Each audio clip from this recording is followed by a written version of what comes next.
Чудили ли сте се как бургерите на Хепи са толкова вкусни и изглеждат така неустоимо във всеки един техен ресторант? Сега ще сготвя един и ще ви покажа тайната от кухнята. Имам 3 минути.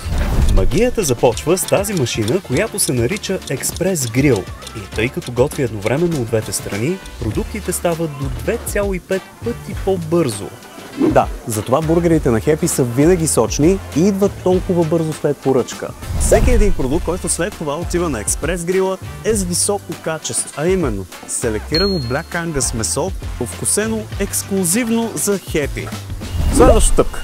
Обръщаме бургера, слагаме по едно чедърче отгоре, да не забравяме бекончето до него, малко масълце, питката нареждане до тях и това всичкото е на програма 55. Сега малко хирургическа прецизност, нареждаме кюфтенцата отгоре и захлупваме бургерчето ето така. Знаехте ли, че първите бургери се появяват в САЩ, след като германски заселници слагат кюфтен между две филии хляб, за да не пипат месото директно и да цапат пръстите си с мазнина? Знаехте ли, че на всеки 8 секунди от работното време на ресторантите Хепи някой си поръчва бургер? Това е един от бестселерите. Екстра чиз. Пишете ми набързо един коментар какво друго от Хепи менюто искате да ви изготвя в модерната им кухня, за да видите как става.